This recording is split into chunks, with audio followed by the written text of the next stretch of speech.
पहले हमें ये लॉलीपॉप दिया जाता था, बेटा 10th कर ले, फिर ऐसी ऐसे, बेटा 12th कर ले, फिर ऐसी ऐसे, बेटा बोर्ड्स में अच्छा नंबर ला दे, फिर अच्छा कॉलेज में चला जा, फिर तो लाइफ सेट ही है, बेटा कॉलेज में बस मेहनत कर ले, फिर अच्छा सा जॉब कर ले, फिर ऐसी ऐसे। हमें तो अब तक ऐश मिला नहीं, हम सल्लू भाई बन के घूम रहे हैं। आप आज सुबह उठे, आपको काम पे जाने का बिल्कुल मन नहीं कर रहा है, लेकिन आपको जाना है। क्यों? क्योंकि आपके पास कोई ऑप्शन नहीं है। आपके बैंक बैलेंस आप देखते हैं तो फिर जाना ही पड़ेगा यार, पैसा तो कमाना है। आपका सर फट रहा है, लेकिन अगर आप आज ऑफिस नहीं गए तो आपका एक दिन का पगार कट जाएगा। तो एक स्टडी हुआ था जिसमें पाया गया कि जो लोग अपना ड्रीम जॉब क्रैक कर चुके हैं वो ज्यादा खुश नहीं है। क्यों?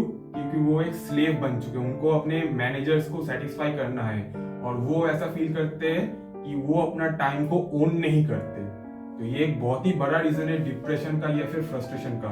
लेकिन अगर आप पैसे को अच्छे से समझ सकते हैं, पैसे की फितरत को आप अच्छे से समझ सकते हैं, अब पैसों को लेके आप वो एटीट्यूड बना सकते हैं, तो you can own your time. The highest dividend that money page you is giving you the opportunity to own your time, my friend। आप सुबह उठते हैं, आप अपने दिन को खुद प्लान कर सकते हैं। आज अगर आपका मूड हुआ कि आज मैं सुबह क्रिकेट खेलने जाऊंगा या फिर आज मैं सुबह ये बुक पढ़ूंगा, तो ये आप डिसाइड कर सकते हैं rather than कि अरे यार आज मुझे ऑफिस जाना ही है, मुझे ये करना ही है, अगर नहीं किया तो बॉस की गाली सुनो अलग और पगार कटेगी वो अलग। तो मनी के बारे में 5 चीजें जो कभी हमें बताई नहीं गई, कभी स्कूल में सिखाया नहीं गया, और इंडियन फैमिली में अगर पैसों की बात करें तो गाल में सिर्फ चाटा पड़ता है। आज का video based on this book the psychology of money, one of my favourite books about money. अगर आपको ये चाहिए तो डिस्क्रिप्शन में लिंक है, और भी बहुत सारे अमेजिंग किताब का जाइए, कुछ भी उठाइए and become the member of 1% daily compounding club. Point number 1, आपका मनी को लेके आपका जो बिहेवियर है, जो एटीट्यूड है, वो डिपेंड करेगा आपके पर्सनल एक्सपीरियंस के ऊपर, ना कि कोई स्प्रेडशीट हो गया, कोई फॉर्मूला हो गया, कोई स्ट्रेटेजी हो गया या फिर कोई यूट्यूब वीडियो हो गया।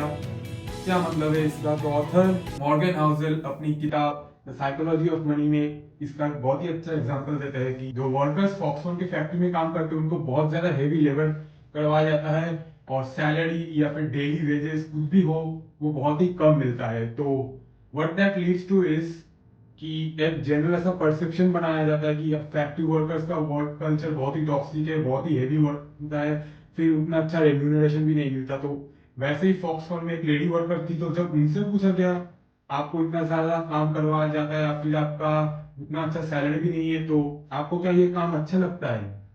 तो वो लेडी जो कहती है कि मुझे ये काम बहुत ही पसंद है, हाँ शायद ये अमेरिकन स्टैंडर्ड के हिसाब से शायद वैसा अच्छा काम नहीं हो, लेकिन मुझे ये काम बहुत ही पसंद है। क्यों? क्योंकि इससे पहले मैं प्रोस्टिट्यूशन में थी, तो compare to that this is a dream job for मी।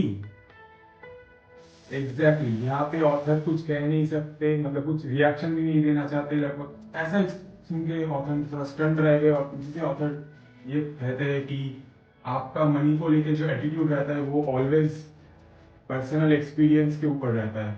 आप अगर ऐसे कंट्री में जन्म लिए या फिर ऐसा एनवायरमेंट मिला आपको जहाँ पे इन्फ्लेशन बहुत ही ज्यादा हाई था, तो आपका मनी को लेकर जो एटीट्यूड रहेगा वो एक वैसे बंदे से बहुत ही अलग रहेगा जो कि एक ऐसे एनवायरमेंट या फिर ऐसे कंट्री में पैदा हुआ जिसमें कभी कोई डिप्रेशन नहीं देता, इन्फ्लेशन उतना बहुत हाई नहीं है, या और उसकी फैमिली मेंबर्स हमेशा पैसों को लेकर बात करते हैं, इन्वेस्टमेंट्स को लेकर बात करते हैं।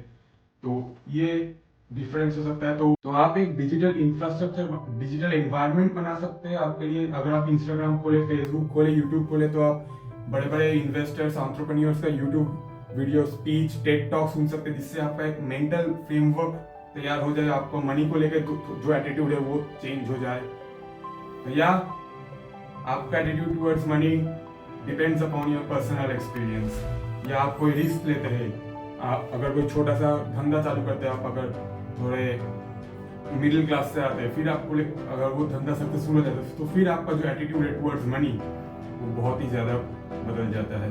Point number 2, return on capital से ज्यादा इंपॉर्टेंट है safe guarding of capital.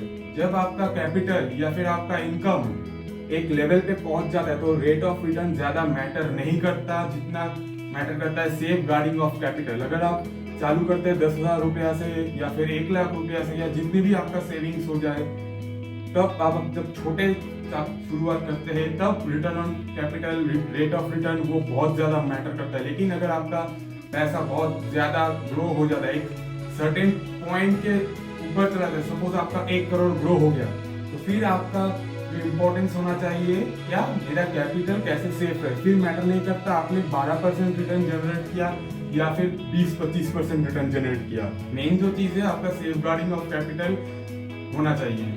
Author ये बहुत ही अच्छे एग्जाम्पल से समझाते हैं। रजत गुप्ता जो कि कोलकाता के स्लम से पहुंचे मैकेंजी के सीईओ तक, फिर वहां से स्टॉक के फ्रंट रनिंग केस में फंस गए और वहां से सीधा जेल का सफर।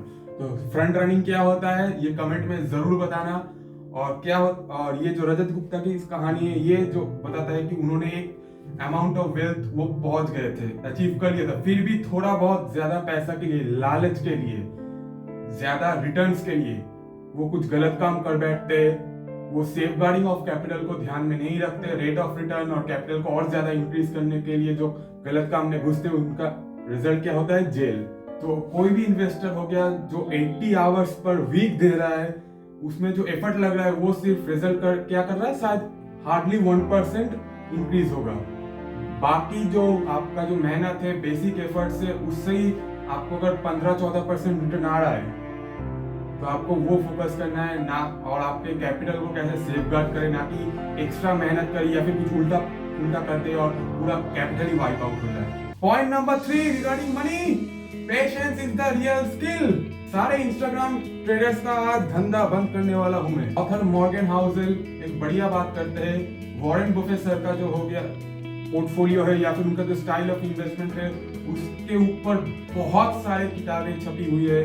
तो ऑथर क्या कहते हैं, बहुत वो सारी किताबें इंपॉर्टेंट है, लेकिन अगर ऑथर को मौका मिला उस वॉरेन बफेट जी के ऊपर कुछ लिखने का, तो ऑथर सिर्फ 2 पन्नों में खत्म कर देंगे। ऑथर कहते हैं कि हाँ, सिर्फ एक चार्ट, जब वॉरेन बफेट जी इन्वेस्टिंग चालू किए थे और आज उनका जो एज है वहां पे उनके इन्वेस्टमेंट कैसे ग्रो किया, वो वाला चार्ट। और वॉरेन बफेट जी का patience is the biggest thing that you can have as an investor. Patience सबसे ज्यादा स्किल है। आप ये स्ट्रेटेजी आज फॉलो कर रहे हैं, कल वो स्ट्रेटेजी फॉलो करेंगे, परसों वो स्ट्रेटेजी फॉलो करेंगे। आज इस इंस्टाग्राम के इन्फ्लुएंसर को देख के इन्फ्लुएंसर के कोई कोर्स खरीद लिया 699 वाला, फिर वो देख लिया, फिर आपका रिटर्न शायद ना बने। लेकिन जो चीज आपको गारंटीड रिटर्न दे सकती है वो है patience, be it in money, be it in life. So the most important skill that you need to have is patience. Point number 4, high rate of return doesn't matter. पूरा आज छपरी traders का community बंद करवा कहूंगा मैं। Warren Buffett जी अपना portfolio 22% से कंपाउंड किए हैं। वही अगर कंपेयर करें जेम्स साइमन से, तो उन्होंने अपना पोर्टफोलियो 66% तक कंपाउंड किया हुआ है। लेकिन अगर आप वेल्थ देखेंगे तो वॉरेन बफेट जी का सबसे ज्यादा है। वैसा क्यों? क्योंकि जेम्स साइमन जो है 66% ऑफ कंपाउंडिंग कब पहुंचे, जब वो 50 इयर्स के अबाव हो गए थे। और वही वॉरेन बफेट जी को देखे तो उन्होंने 10 साल से इन्वेस्टिंग चालू किया था, और जो रेट ऑफ रिटर्न है वो छोटा है लेकिन वो सस्टेनेबल है। लेकिन 66% रेट ऑफ रिटर्न या फिर कंपाउंडिंग रेट वो ज्यादा सस्टेनेबल नहीं है। तो भले ही आपका रेट ऑफ रिटर्न थोड़ा कम हो कंपेयर टू जो इंस्टाग्राम में स्क्रीनशॉट डाल रहे उनका पोर्टफोलियो 69% अब चला जा रहा है, लेकिन आपका मेन जो एम है वो होना चाहिए आपका पोर्टफोलियो सस्टेनेबल रेट से लॉन्गर टाइम पीरियड तक कंपाउंडिंग देता रहे। पॉइंट नंबर 5, बीइंग करोड़पति। अगर आप में से अब सबको मैं 100 करोड़ दे दूं या फिर 1 करोड़ दे दूं, वैसे मेरे पास भी नहीं है, बात अलग है। अगर आपको मिल जाए तो 90% जनता ये कहेगी कि उससे मैं अपना ड्रीम घर खरीदूंगा, ड्रीम कार खरीदूंगा, मैं इस वेकेशन पे जाऊंगा, वो करूंगा। तो being a millionaire, being a करोड़पति, हमारे दिमाग में जो इमेज सेट है कि हाँ मैं वो पैसा खर्चा कर सकूं। लेकिन to show people how rich you are is the fastest way to get into poverty. पैसा वो चीज है जो दिखता नहीं, wealth is what you can not सी।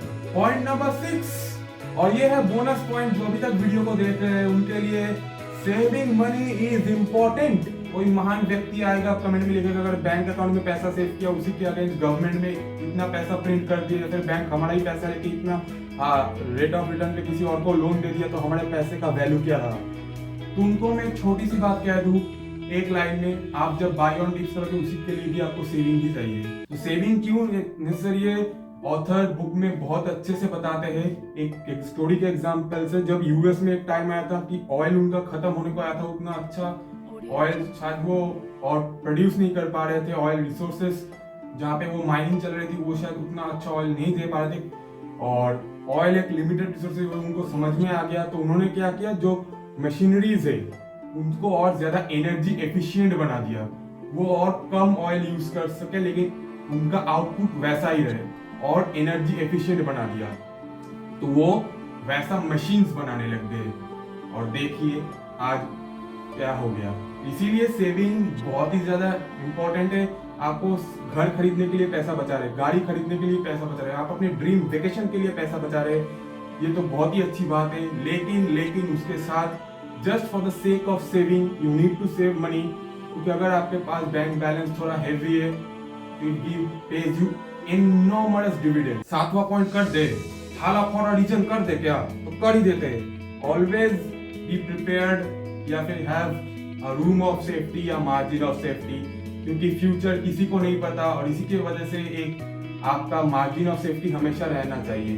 किसी को नहीं पता था कोरोना आने वाला है, और जिन्होंने हाई लेवरेज ले रखा था वो सारे आज ताला लग चुका है उनपे। You never know what can happen in future, depression वगैरह का सीन आ गया और आपको जॉब से निकाल दिया गया। For those uncertainties it is always important to have a margin of safety.